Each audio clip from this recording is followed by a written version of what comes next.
n'afa Nna na Nwa na Mmụọ Nsọ.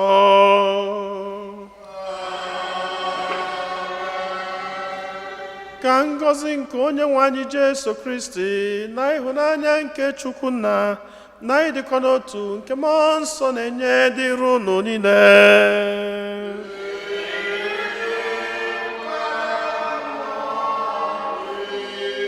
Ụmụnne m na Chineke, anyị na-ekene Chineke efula anyị n'anya maka ihe ọma niile nke ọ na-eme na ndụ anyị, maka odudu niile nke odula anyị n'izuụka gara aga wedubata anyị n'izuụka ọfụ nke anyị banye tata yana n'ụbọchị ọfụ.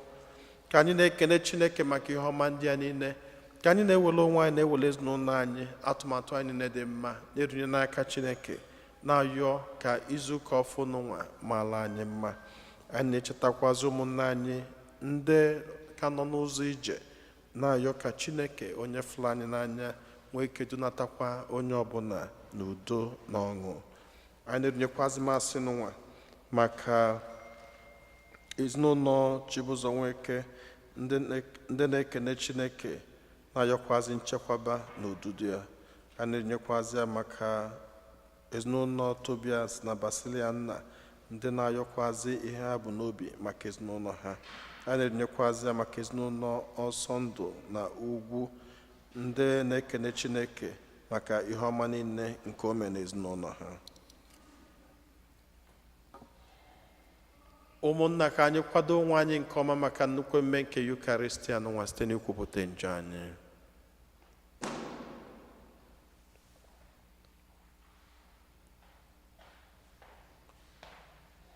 Ekwupụta m ngwa Chineke ji ike niile.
Ka Chineke ji ike niile mere anyị ebere, gbaghara anyị njọ anyị, duru anyị na ndụ ebebe.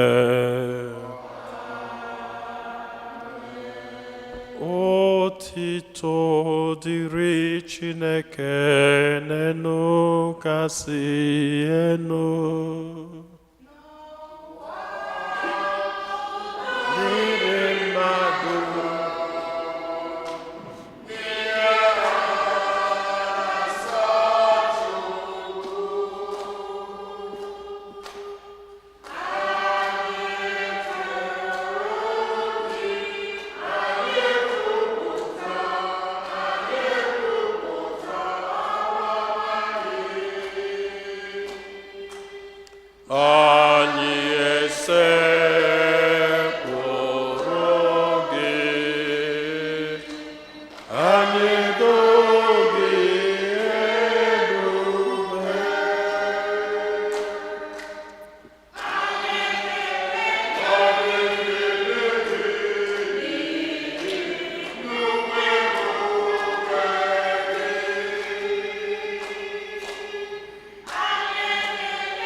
Jesu Christi, sotu nwa nke Chineke mụrụ, ose ụwa Chukwu,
anyị yọọ Chineke ji ike niile dị ebi ebi, eluigwe n'ụwa nọ gị n'ọba aka, were ebere nụrụ arịrịọ ndị nke gị, biko wetara anyị udo gị n'oge nke anyị yọrọ nke a site na dị nwere anyị Jesu Kristi nwa gị, onye gị na-adị ndụ na-achị n'ịdịkọ n'otu nke mmụọ nsọ, otu Chukwu site n'ụwa ta ụwa niile.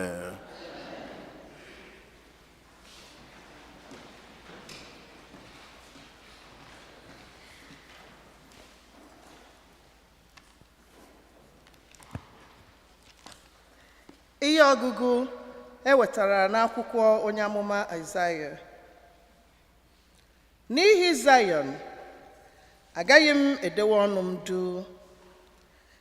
N'ihi Jerusalem, agaghị m anọ jụụ ruo mgbe ezi omume ya na ịhụnanya ka chi ọbụbọ, na mgbe mmeri ya wụrụ vam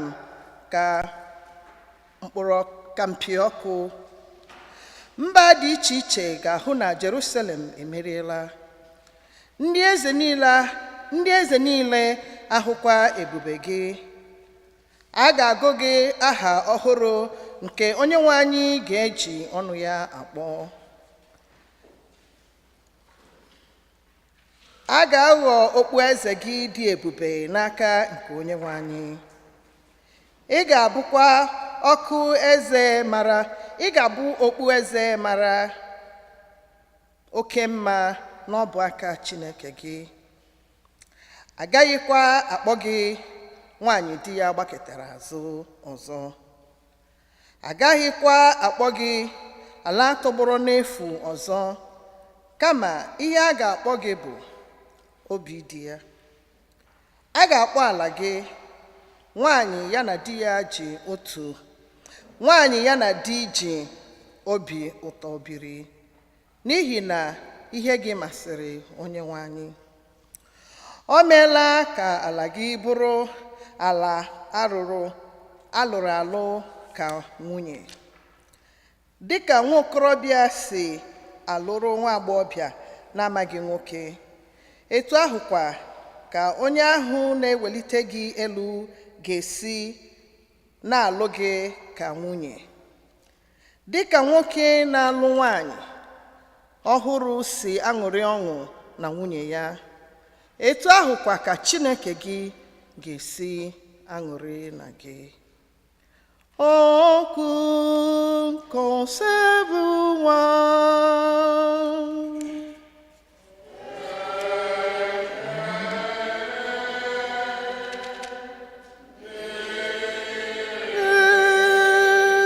To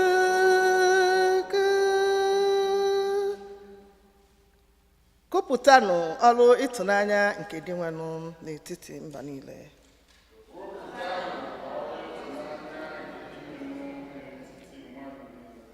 Kwupụtanụ ọrụ ịtụnanya nke dị nwenụ n'etiti mmadụ niile.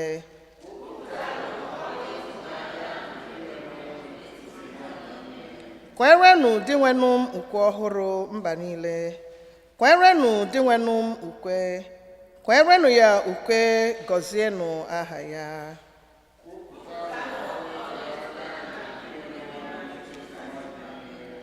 Kwupụtanụ enyemaka ya kwa ụbọchị. Kwupụtanụ otito ya n'etiti mba niile. Kwupụtanụ ọrụ ịtụnanya ya n'etiti mmadụ niile.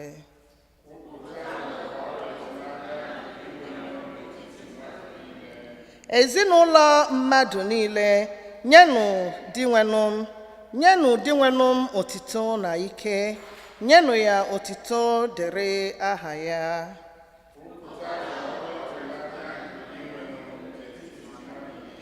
Sekpụrụnụ dị nwenụ n'ime ụlọ nsọ ya, ụwa niile, tụbaranụ ya egwu. Kwupụtanụ na mba niile na Chineke bụ eze. Ọ ga-eji aka nkwụmọtọ kpee mmadụ niile ikpe.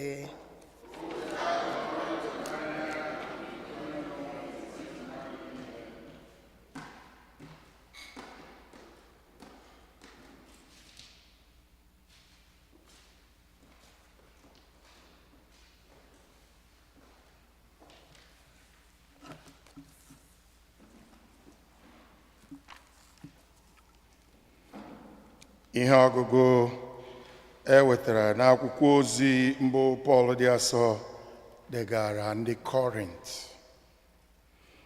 Onyinye amara dị iche iche dị, ma otu mmụọ nsọ ahụ na-enye ha niile. Oke ije ozi dị iche iche dịkwa, ma otu Onyenwe anyị ahụ ka a na-ejere ozi. Ụdị ike dị iche iche nke eji arụ ọrụ dịkwa, ma otu Chineke ahụ na-etinye ike ndị a n'ime onye ọbụla ijije ozi. Ọ na-enyekwa onye ọbụla amara igosi ike nke mmụọ nsọ maka ọdịmma mmadụ niile. Otu ọ dị, otu mmụọ nsọ ahụ na-enye otu onye ike ikwu okwu amamihe, nyekwa onye ọzọ ike ịkwụwa ihe ọmụma. Otu mmụọ nsọ ahụ na-enye otu onye okwukwe siri ike, nyekwa onye ọzọ ike ịgwọ ndị ọrịa. Mmụọ nsọ na-enye otu onye nrụpụta nke ọrụ dị ike, nyekwa onye ọzọ ike ibu amụma, nyekwa onye ọzọ ike ịtụle mmụọ dị iche iche. Ọ na-enye otu onye ike ịsụ asụsụ dị iche iche, nyekwa onye ọzọ ike ịkọwa asụsụ dị iche iche. Ihe ndị a niile ka naanị otu mmụọ ahụ na-arụsi ike n'ime onye ọbụla. Ọ na-ekenyekwa onye ọbụla onyinye amara n'otu n'otu dị ka o si chọọ. Okwu nke ose bụ ụwa.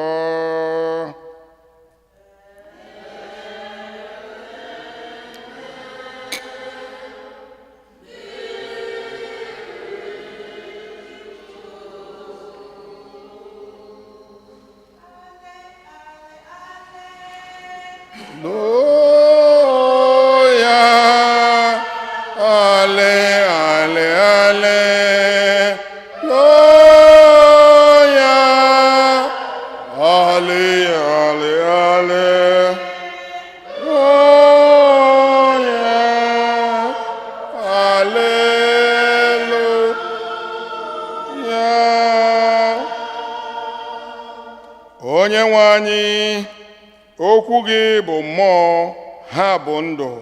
ọ bụ gị ji okwu nke ndụ ebebe.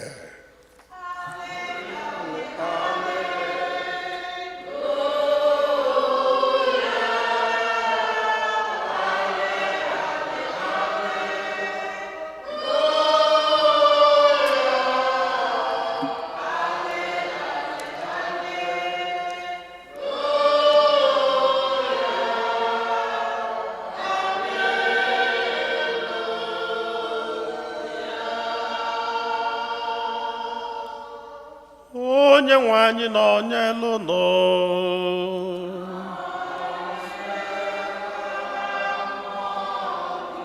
Ihe ọgụgụ nke ha si n'oziọma dị nsọ nke Jọn dere.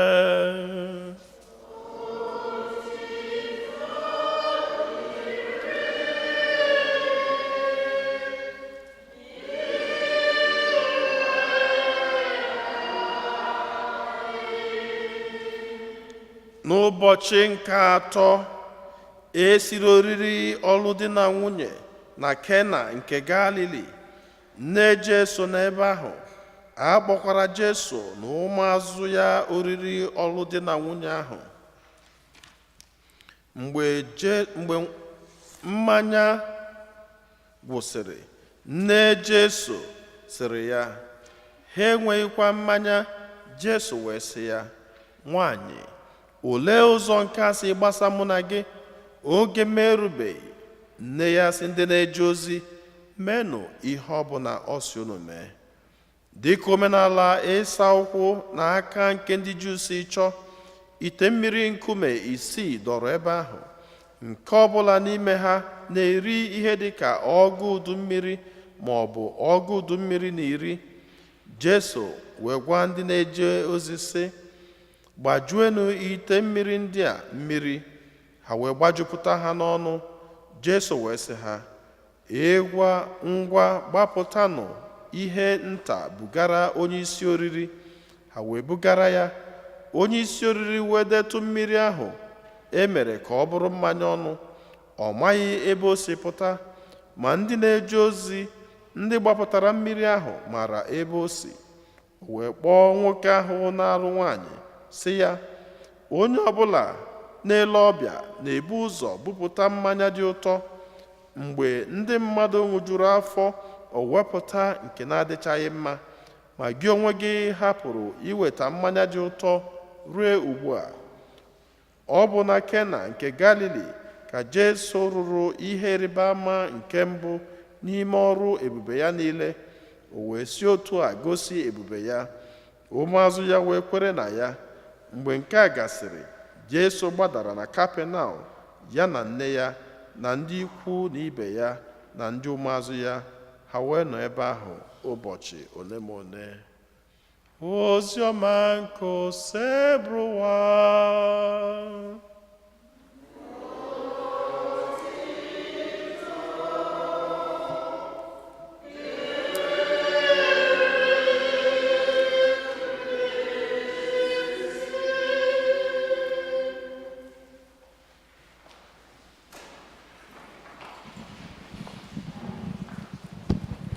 Otito dịrị Jesu,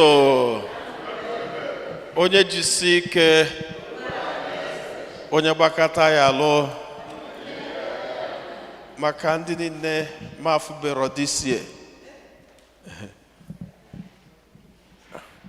so onye ọbụla mana mafubere ya disie, adịmasị onye ọbụla Happy New Year. Yes. Asị na nwere asị m na this new year na aga m ekwu ukwe dị egwu, mana enwere nnụnụ a na-akpọ ọtụrụkpọkpọ. Ọ sị na mbọsị nne ga-anwụ na ihe a ga-eji ọnụ wee tụọ jee. Eluzie mbọsị nne nwụrụ. Thank you. So ukwe niile m chọrọ ikwe at the beginning of the year meziri akpịrị m adịkwuru mma ka nrapụ imebili ụlọ onu. So mana ọ ga-adịcha mma. So anyị na-ekene Chineke onye fụrụ anyị n'anya. Ịma mgbe ụfọdụ aka kala aka na-egbu ọjị, ọ dị ka ọjị ọ dị mfe, mana ị na-efu ka ọjị dara, ije were mgbe ije were mma tinye n'ọjị, uwe mma na-ada eje eje, ya bụ na Chineke megidelu gị ihe duo gị from one year to another. We have every reasons to show gratitude. Makana mamna, so many people would have wanted to be alive today, and they are not. And to tell you the truth, it is also possible all over the world. Na enwelu ndị nwụrụ anwụ na 11:59 p.m. 2024. Now for 1 minute. Can step into 2025, even though follow 30 seconds. Can step into 2025 and they cut off. When I look at us, I step kana ware can the chiha can efefu. So it's a beautiful thing, and so we show every gratitude to God. Makana a kamelo as well banko. Enwere onye na-emela anya anani na-ekenesia ike. Ọzọ dịka nwanne ya bụ na anyị abanyego ọbụ na ndị gelo mgbe na-ebido ụka, asị m na tata bụ second Sunday in the ordinary time of the year. Okay? So n'ihe o gosiri bụ na anyị nọ na oge ụka enwero mmemme ọbụla. Ọnya mere anyị jee izi green. Unu na-anya na the whole of Advent ayili purple. Then abanye Christmas ayili white. Iji wee nabata onye nwe anyị, onye amụrụ n'ụwa anụnwa. Mana kịta ụka sị na-enwe ozi ha na-eme just to anyị nwere free movement. Metụ ọkụ si traffic light si gị n'ọchago green gị na-aga. Maka enwe mgbe ọ ga-abụ olu kịta egwu echenje. And ihe nji enyebe ndị mmadụ nghọta bụ na ordinary time of the year is still a church's calendar. Mana ụka na-eme expect na ị ga-relax etu obele. Relax ya. Iji nwayọ nwayọ. Maka gịnị? Na enwere mgbe ọ ga-abụ olu teketa egwu eme gịnị echenjie. Maka ya ka ga-ebugharị egwu ana ebugharị egwu ahụ eme gịnị ebugharị ọnọdụ. And oge mbugharị egwu ahụ na-abịa because I think it should be by first week of March. Gịnị emebe? Abanye Lent. And abanyere Lent is a very serious time in the life of the church. And it's also a very serious time in the life of every Christian. Why? Maka na oge ahụ bụ oge anyị ji akwado maka nzọpụta ụwa niile.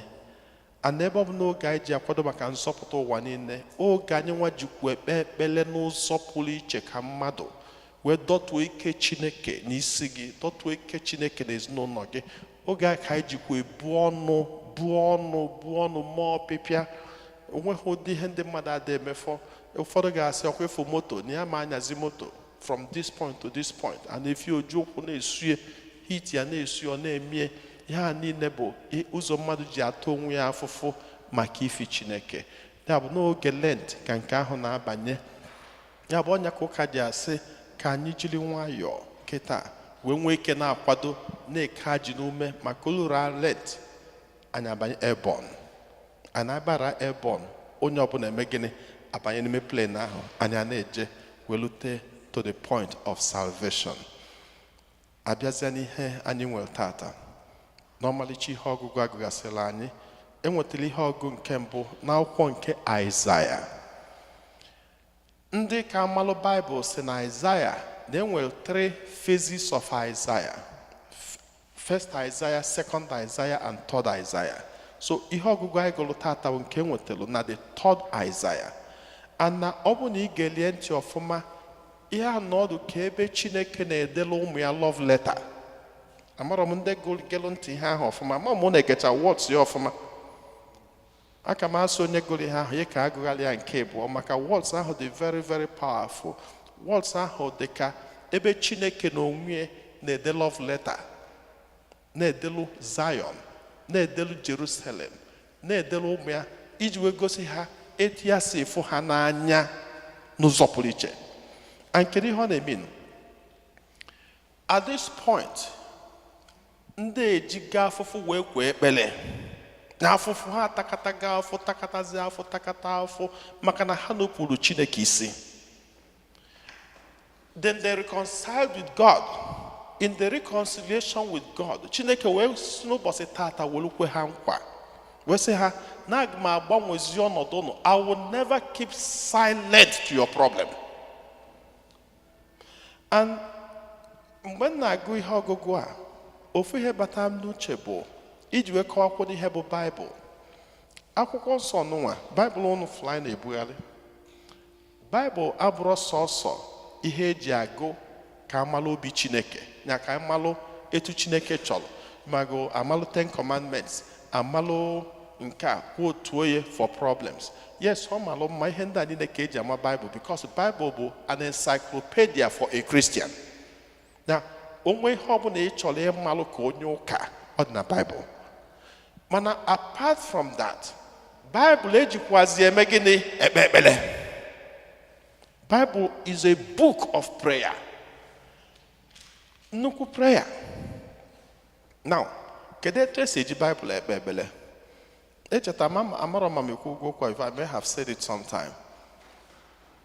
I remember some years, apart from experiencing as a person, I also gave a person mmadụ nwere ihe ọ kọsịrị m, wee sị ngwa nya ji ekpe Psalm 23. O wee naba? No, mgbe mụ na ya na-ekwu before naba, ọ sị m, okay, fana na ya na-ekpe Psalm 23 every morning before ya apụọ. And say, okay, and say, okay, so how long does it take you to finish the psalm? Was it maybe a couple of minutes, maybe like 2 minutes, not a very short psalm. By 1-2 minutes, near finish, yeah, we just be here and say, okay. And say, that you're not praying the psalm, you are reciting the psalm. You know about it? And say that you're not praying the psalm, you are reciting the psalm. Just like a mother, we are just reciting, but we are not praying it. And say, no, Psalm 23, no matter how short or day, now 1 hour, you finish. Just imagine every say, the Lord is my shepherd, I shall not want. He leads me in green pastures where he gives me repose. Then imagine where you never problem ni nejulugi si no one. You never mogini never maybe the jolo mandi amusuma all over, and then by the time you had but the Lord is my shepherd, I shall not want. So irrespective of whom I shall not want. He leads me in green pastures where he gives me repose. That even if I walk in the valley of darkness, I fear no evil. Because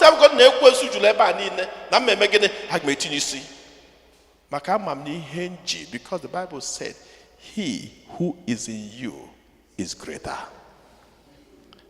And so if you walk in the valley of darkness, you fear no evil. And so by the time maybe I will lose the valley of darkness, it will go kirikiri.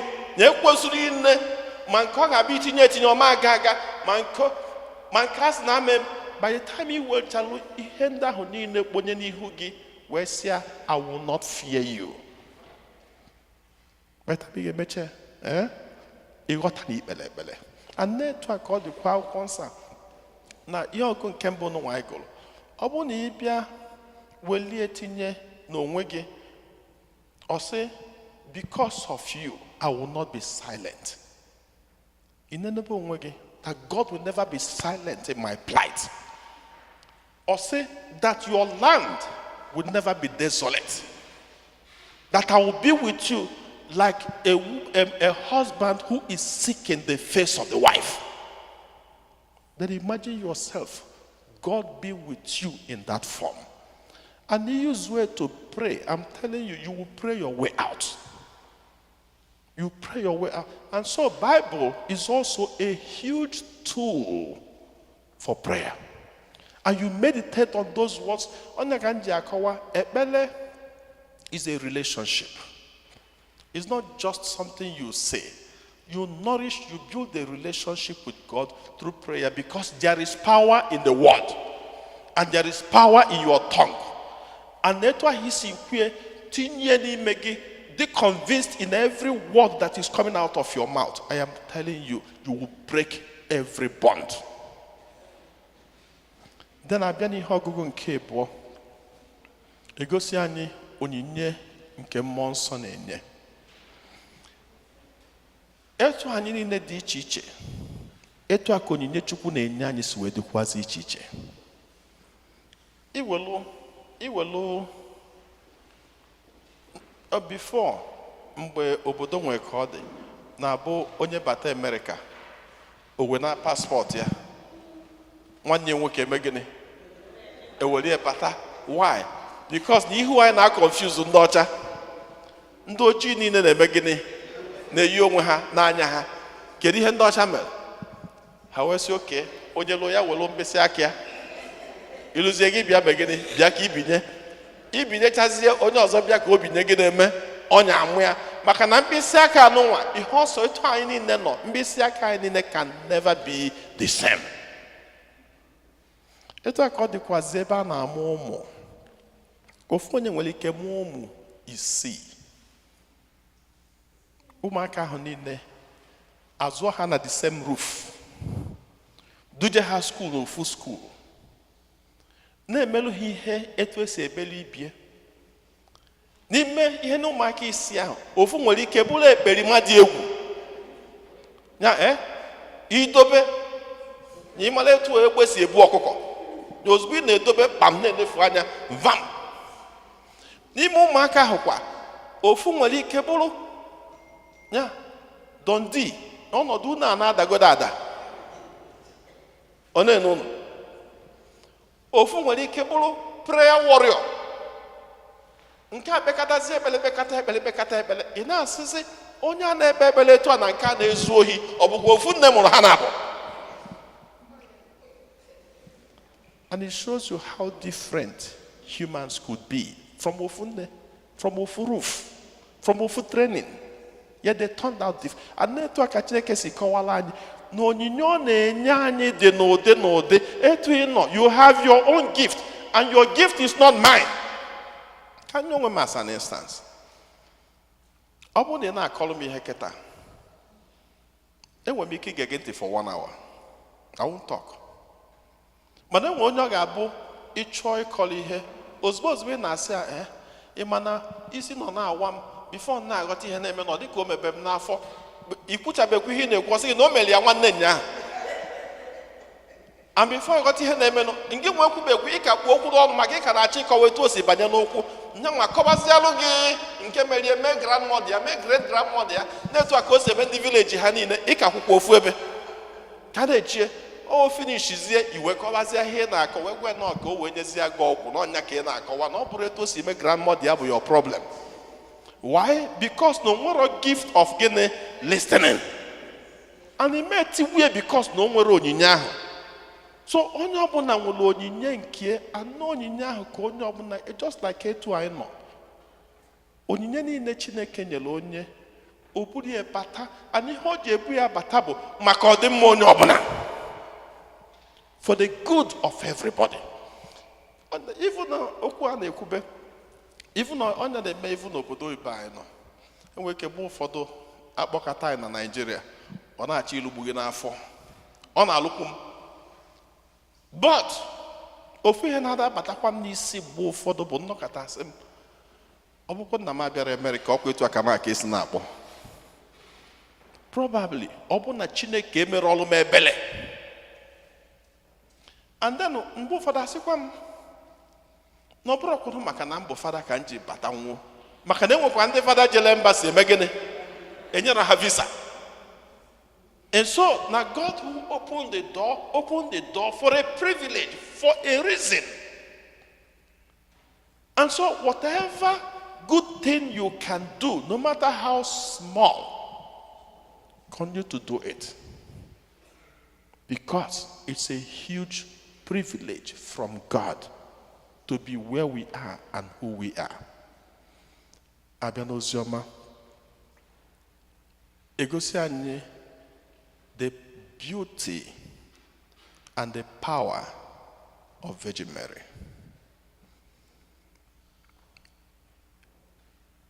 Nnukwu onyinye Chineke nyere humanity bụ nna anyị dị asọ. Apart from the message of the angel, apart from na ọ mụrụ nnukwu nwa ahụ ọ mụrụ, Then the next important part of her bụ na ka Jesu kọ n'elu obe na o welu Mary nye ka ọ bụrụ nne. Ọsị John na nne gị. And what it means is that she became the mother of humanity. Mana mgbe ụfọdụ anyị sị Maria dị asọ chebala anyị ayịyọ. Then ndị ụka ekpele na ndị ụka na-awụ n'enu asị na ndị Katọlik na a na-ekwu onye nke nwa bụ Katọlik eme gịnị? Agbafela ọsọ ihe na-egbukwa anyị. Kedu ihe ji kwu okwu a? Nene how powerful this woman is, but I didn't want to say was, on the child. Mgbe Pawia ochobedi ime anything, fanya jekwule, say, I want you to do this. Obro no nwatakịrị ka ọ bụ at the time, because at that time o nwego ụmụazụ, but ọ dịbe ready for mission. Why I say I broke the power of the universe by conceiving you without the natural cause. And so I have also the power to influence you without you reaching the time of your mission. Ogwa, sir. Meha. Osa why? Kede tu nkasi gbasa mụ na gị? Kede ọ gwale? Why do you want to boneje? Yeah, man. I have said what I have said. Ochebe boneje. Olute se ndị na-enye aka sị a enwekwa ihe ọbụla ọ gwara ụnụ mee na ya. Ochewakwa chenọlada. Ihe ọzọ a na-afụzi bụ gịnị? Mmanya. Gbanwe.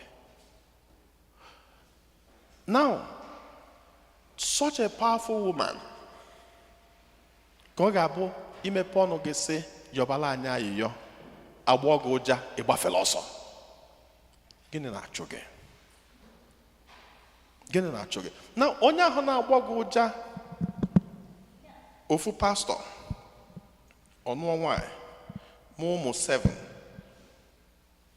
ọ na-asị asị n'ụlọ ụka wee na-anata ụlọ ego ji azụ ụmụ 7 ahụ na-egwu wayo niile ọ na-egwu all over the place ka o nwee ike nweta enough money. Then ọbịa sị gị, yeah, I saw a vision in you. I saw that vision. You are, yeah. Na ndị village ndị na-achụ gị na ha achọghị ka ha gbuo gị gbọgbụrụ. It is me, it is me. Ije sekpụla n'iri. Ọ tụkwasị ekpele gị. Ọ kọba. Iche na aka na ichi na idina na flat ọzọ kwasa gị okwu n'elu isi gị. Mmụọ Chineke na-eme ihe ozugbo for you. Ọ na-eme o mechaa. He's praying for you.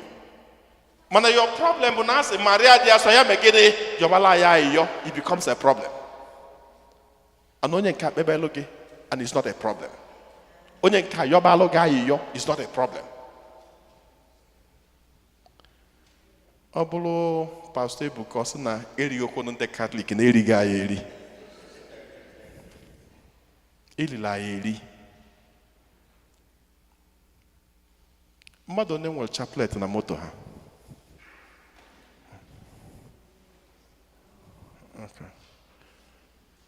Okay.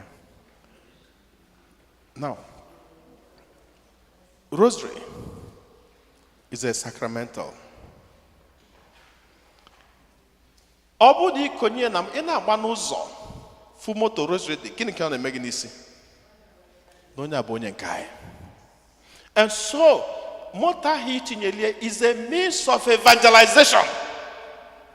You are using that rosary to remind other people who have lost connection with it that there is still rosary. Chineke na-use gị as a tool to remind people something. You refuse when you may tinye. Nke one. Then number 2, bona sacramental connection with the Mother Mary is also a tool of protection. Nnukwu ọgwụ anyị gwọrọ ekpere ebe ọgwụ ngwọrọ ekpere ebe ọgwụ ngwọrọ aga m agwọ ya ọzọ is a tool of protection. Nke me ọ dị na moto, ọ dịkwu n'aka m. Anyị jikwu nya n'aka so that i buru bịa omegịnị ọkwa ya ọ chụghị nyetu ọ ga-esi wee chụrụ m gị. Ọ bụ na itinyere rosary na moto gị, tinye by next Sunday.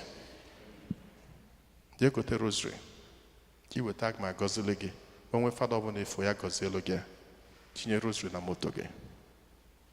It's a huge tool and tool of evangelization. And etu a m kwuru ya tata, m chefuo ya, enwe onye ọbụla bịara ụka tata, buruzienụ ozi a zibe onye ọbụla. Onye ọbụla moto rosary adịrọ, remind ba na onye ahụ. Ọ bụ na onye ahụ ekwere ege, bịa n'ụgwa m. Ka Chineke gọzie anyị niile site na Kristi Onyenwe anyị.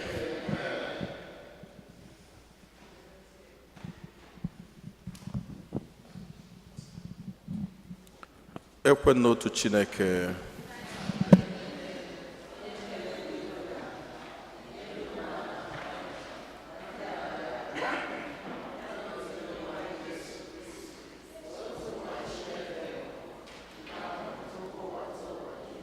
Chukwu si na Chukwu, ihe si n'ihe, ezi Chukwu si na ezi Chukwu, amụrụ ya amụ eme ihe eme, ya na nna bụ otu ihe, ihe a ji bụrụ Chukwu, onye si na ya mee ihe dum, onye maka ihe anyị bụ mmadụ na maka ihe nzọpụta anyị si n'eluigwe gbadata, o were arụ na Virgin Maria site na mmụọ nsọ, ọ bụrụ mmadụ, abịa kpọgbuo ya n'obe n'ihe n'oge ọchịchị Pontius Pilate, ọ taa ahụhụ, ọ nwụọ, enie ya, o bilitere n'ụbọchị nke atọ ka akwụkwọ nsọ siri kwu, ọ rọgoro n'eluigwe nọdụ n'aka nnu, ọ ga-abịaghachi ọzọ n'ebube ya ikpe ndị dị ndụ na ndị nwụrụ anwụ ikpe, onye ọchịchị ya na-enweghị njedebe. Ekwe na mmụọ nsọ, onye nwe anyị na-enye ndụ, onye si na nna na nwa pụta, onye a na-esekpụrụ na-etokọdo ya na nna na nwa, onye si na ndị amụma kwuo okwu. Ekwe m n'otu nzukọ nsọ Katọlik na apọstọlik, ekwupụta m otu baptizim nke mgbaghara njọ. Ana m atụ anya mbilite n'ọnwụ ndị nwụrụ anwụ na ndị ụwa ga-abịanụ. Amen. Ekpele nke ndị kwenụ mmadụ ịtọ ga-edu anyị n'ekpele.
Diwe n'anyị.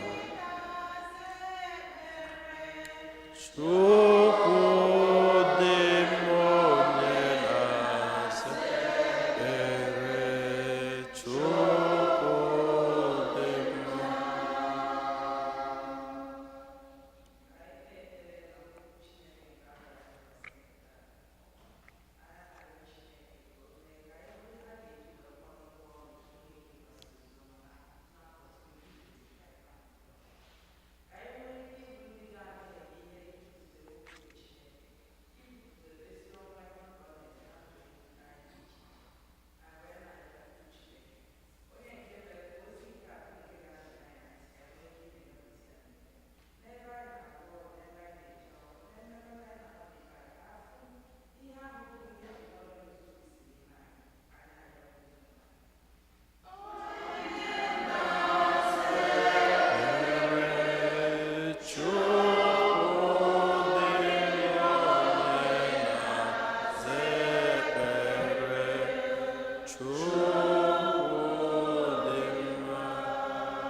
Chukwu dị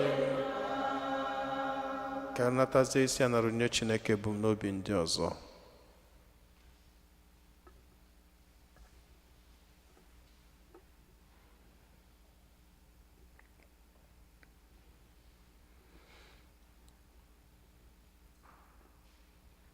Ihe ndị a niile ka anyị yọrọ gị onye nwe anyị, ma kwe na ị ga-emela anyị ha niile karịa ka anyị pụrụ ịyọ gị site na Kristi onye nwe anyị.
ụmụnna m ka aja mụ na ụnụ na-achụ bụrụ ihe ga-asọ Chineke ji ike niile nara nọ.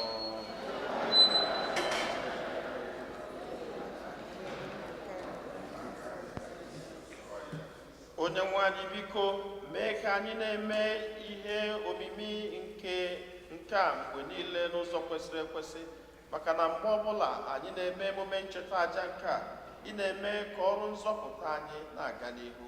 Anyị yọrọ nke a site na Kristi onye nwe anyị. Onye nwe anyị nọ n'elu nọ.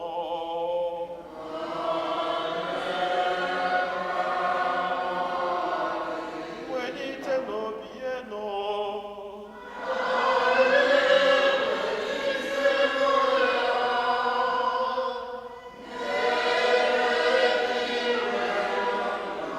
Ka anyị nye n'ụdị nwenụ Chukwu anyị ekene.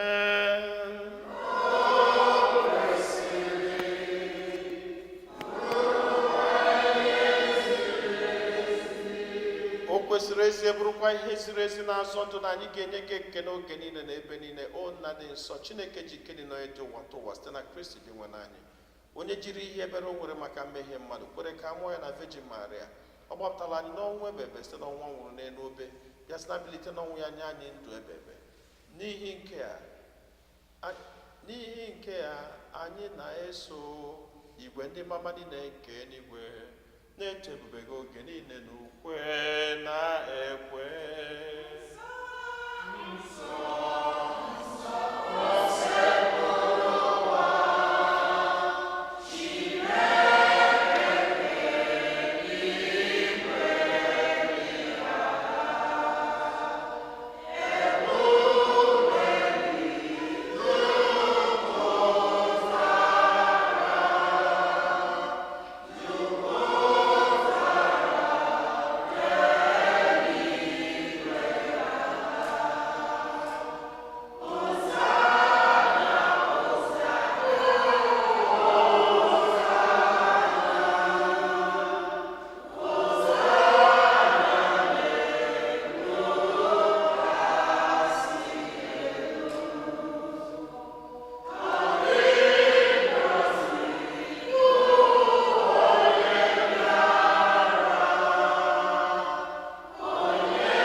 Nna anyị dị nsọ, ezi eso gị na-edo ihe dum nsọ, anyị na-arịọ ka ido onyinye ndị a nsọ terukwasị ha mmụọ gị, ka ha wee ghọrọ anyị arụ na ọbara nke onye nwe anyị Jesu Kristi, onye bịara tupu edunye ya n'ọnwụ nke o jiri aka wee nara o were achịcha nye gị ekele na otuto nyawa ya, nye ya ụmụazụ ya sị, naranụ nke a rienụ ya ụlọ niile, nke a bụ arụ m nke a ga-eduru nye maka ụnụ.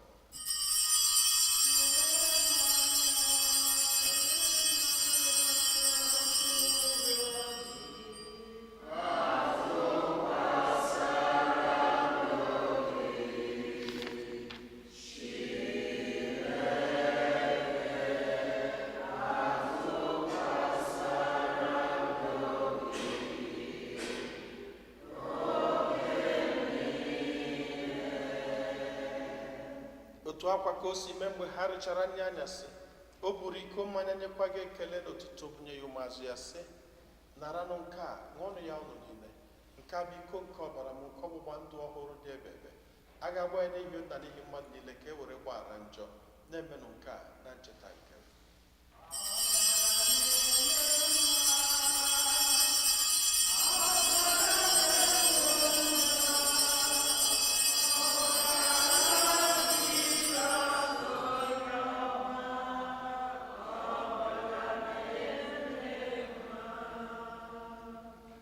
Ka anyị kwupụtanụ na ihe omimi nke okwukwe anyị na-eme ugbu a.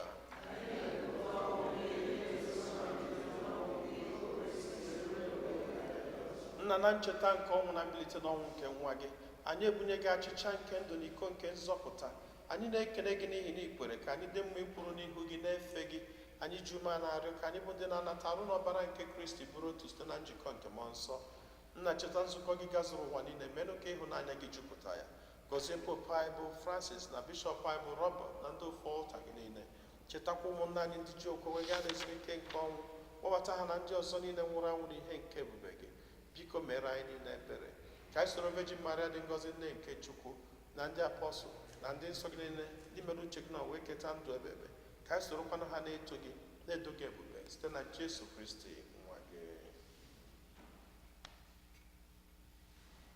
Ihe niile kere eke na-eso ya bụ Kristi, na-esikwa n'ime na n'aka ya dịrịkọ n'otu nke mmụọ nsọ, na-enye gị bụ Chukwu nna ji ike niile nsọpụrụ na otito niile site n'ụwa tụ ụwa niile. Nna anyị nọ n'eluigwe,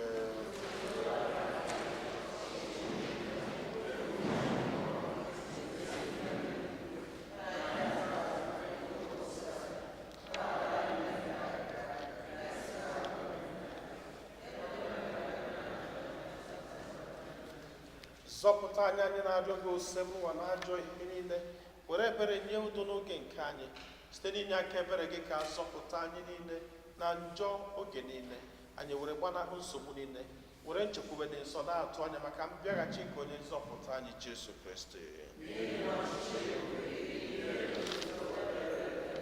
Onye nwe anyị Jesu Kristi, onye gwara ndị apọstọl gị, udo ka m na-arapụrụ n'udo nke m ka m na-enye unu, elekwana anya na njọ anyị, ka ma lekwasị anya n'okpukpe nke nzukọ gị. Nye ya udo na-edikọ n'otu mgbe niile ka uche gị siri chọọ, gị bụ onye dị ndụ na-achị ebe udo nke ose bụrụ ụwa dịrị unu mgbe niile.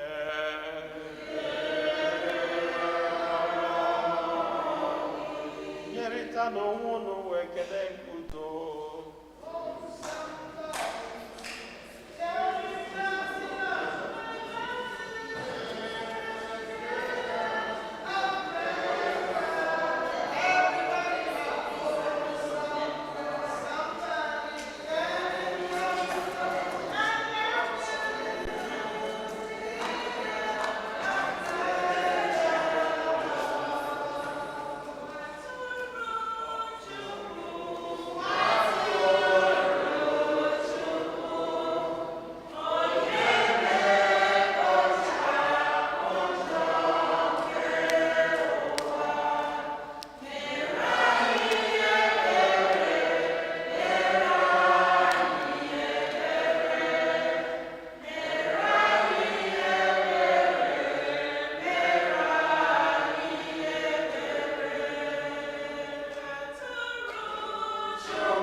Ndị nna Kristi n'elu nwa atụrụ nke Chukwu, n'elu onye ahụ na-egbochapụ njọ nke ụwa, anyị niile nwekwa n'isi ọma bụ ndị akpọ n'oriri nke nwa atụrụ Chineke.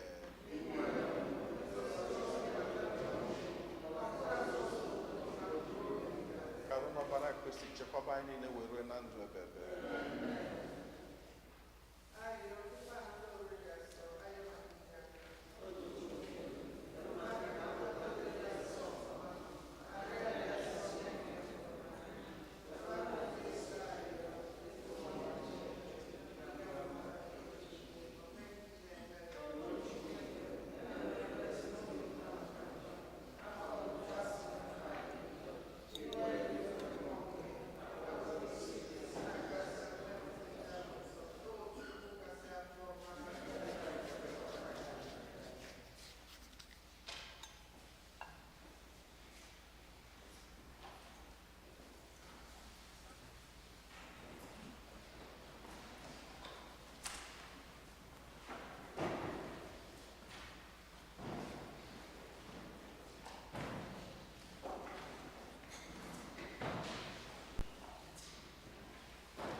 With my Savior ever near to guide me, I am safe, whatever may betide me.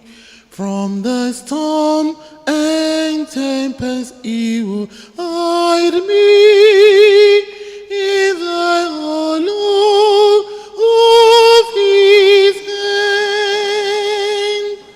In the hollow of his hand. In the hollow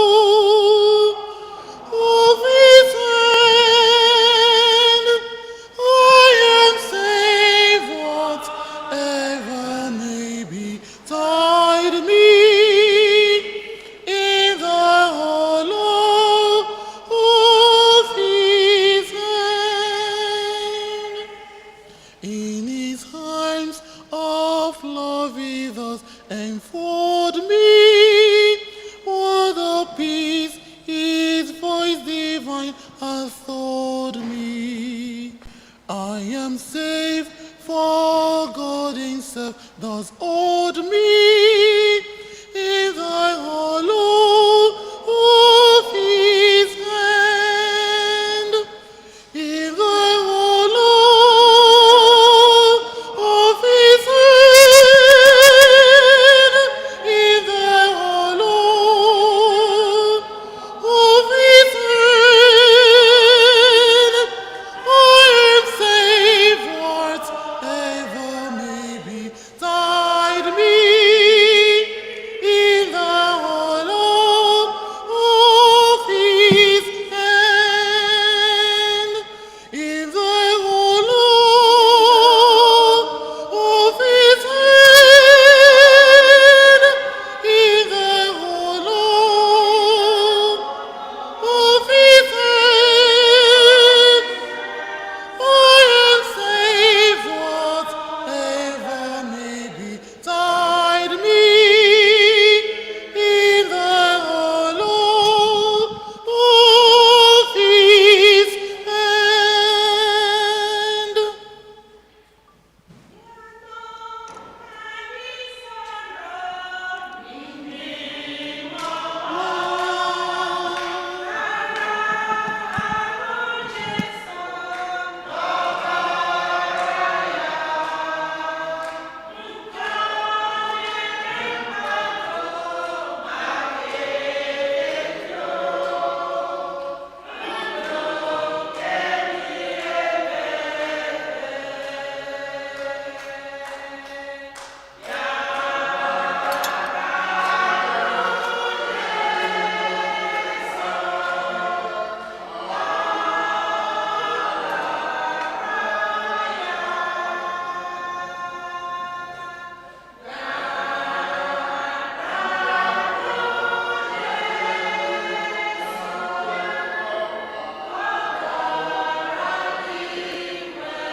Ka anyị yọọ ayịyọ.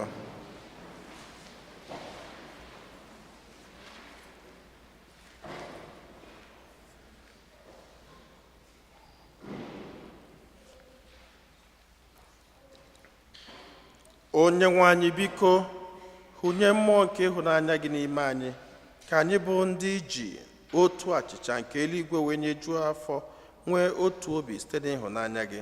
Anyị yọrọ nke a site na Kristi onyenwe anyị.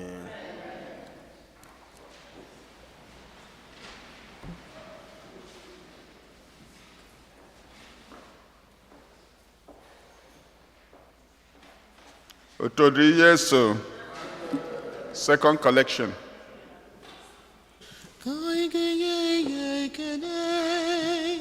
Onye mere ka anyị dị ndụ n'ụwa imela ka anyị ga-enye ya ekele. Onye mere ka anyị dị ndụ n'ụwa imela ka anyị ga-enye ya ekele. Onye mere ka anyị dị ndụ n'ụwa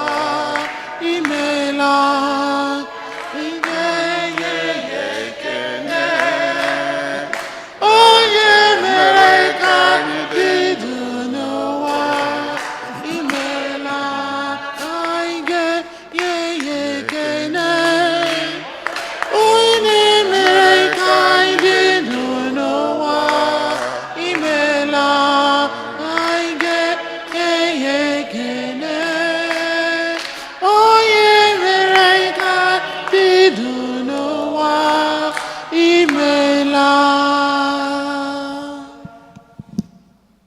Otodri Jesu, a parish announcement. Next week, the second collection will be to aid the church. We count on your generosity. Thank you. Anyone requesting a mass intention, please call or visit our office at least 2 weeks in advance. The 2025 mass intention is now open.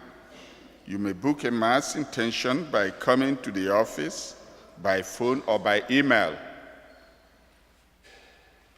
Reminder, mandatory, confirmation parents meeting, tomorrow, Monday, January 20th, at 7 p.m. in the church basement. We invite you to participate in the Triduum in honor of Our Lady of Alta Gracia today, Sunday, January 19th, 10 minutes before the 10:45 a.m. Mass. Tomorrow, Monday, January 20th, Rosary prayers at 6:30 p.m., followed by Mass at 7:30 p.m. Tuesday, January 21st, Rosary prayers at 6:30 p.m., followed by Mass at 7:30 p.m. After Mass on Tuesday, we will have a celebration in the church basement. You may also offer Mass intentions during the Triduum. The Mass stipend will be $5. Everyone is welcome. We count on your support. Thanks. Thank you for silently lowering the kneelers. May the Lord bless you for being receptive and attentive. Yes, we keep reading this. Especially at the back today. And then I drop the kneeler. That is what we are talking about. Here is a kneel na church. Where you lower it, gently. I was hearing the noise at the back today. Please, please note the rectory will be closed tomorrow, Monday, for Martin Luther King Day, Martin Luther King Jr. Day. Otodri Jesu. Our flight of the Holy Family into Egypt, our annual celebration, will take place on February 26th. I think last Sunday, I made a little mistake, so third Sunday, all the last Sunday of February, and on February 26th of this year. The preparations we have to start in earnest, but all the fundraise, I know somebody started it last Sunday. Lady Corleen Mills started donating already. pledgery $100. But, sorry? February 23rd? Okay, February 23rd. Okay, all right. That's fourth Sunday, right? Okay. Yes, always joke, all 23rd. I get the preparation, and we keep reminding everybody. The community leaders, I get where Nzuko soon. We decide whether we have to have a meeting, then direct you on how to start this. Maybe by next Sunday, I start the fundraise.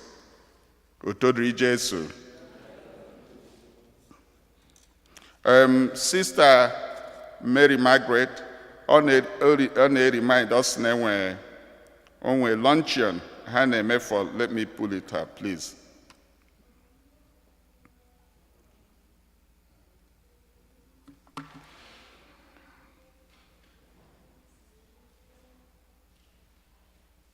So Oga for the luncheon, with a certain number of tickets for her congregation.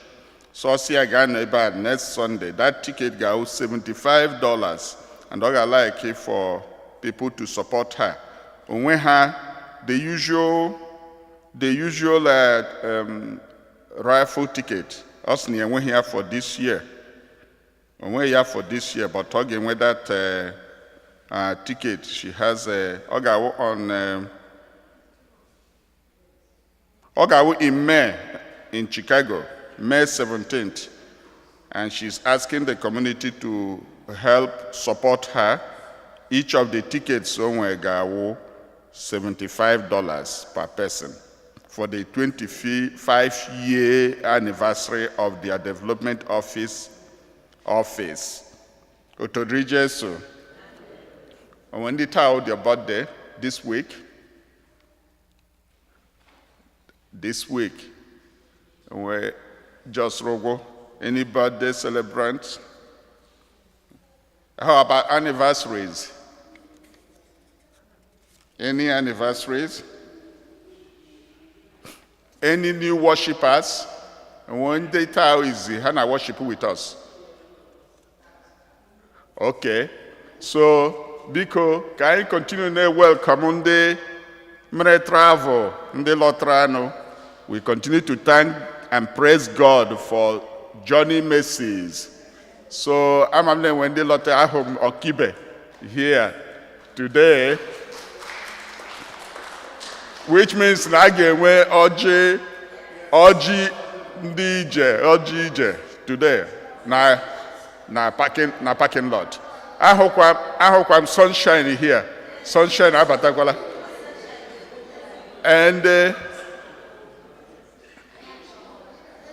okay, Ezigbo. Oh no, I hope I'm Ezigbo. Okay, Ebo family. I'm the Ebo family may travel themselves. So I get one OG Mapua today.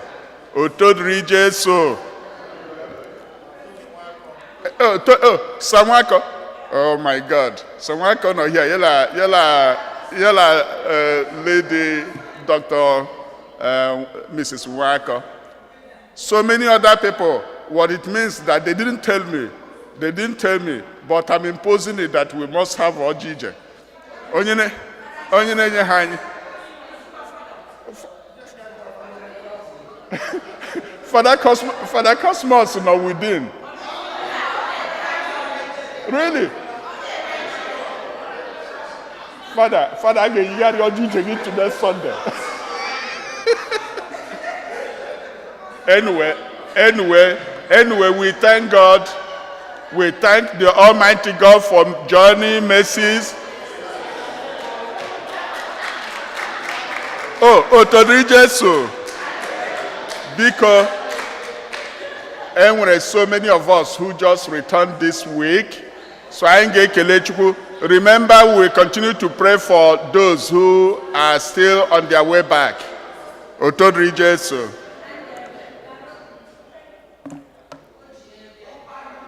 On the happy tata.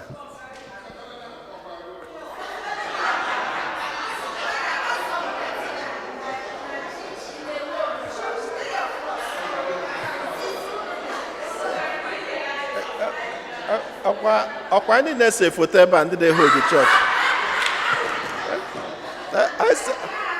I say foto ebe a hold the church. Okay, Otodri no Jesu. Okay, so again, flight will be the next thing I will in the agenda, and I may go preparation. My bishop will go piano.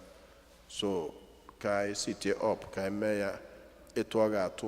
So it will not just be internal thing. It will say, make I extend there because I see some of these things as a means of evangelization. Means I jemweke dubatande mado, hana biakwa. So I get print a flyer as quickly as possible. That one is very urgent. So we take care of the flyer so that we can spread it out as quickly as possible while we do every other thing. Now, but again, Alma says, Onyabona, the DJ, almasị onye ọbụla nnọọ nnọọ plus mụ nwa o nke fada na-eje ije kpamkpam onye nwe anyị na onye lụnụ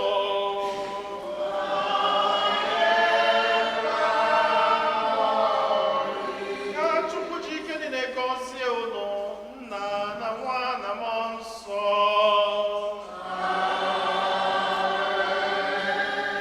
na-abanụ n'ịsa gwụsigo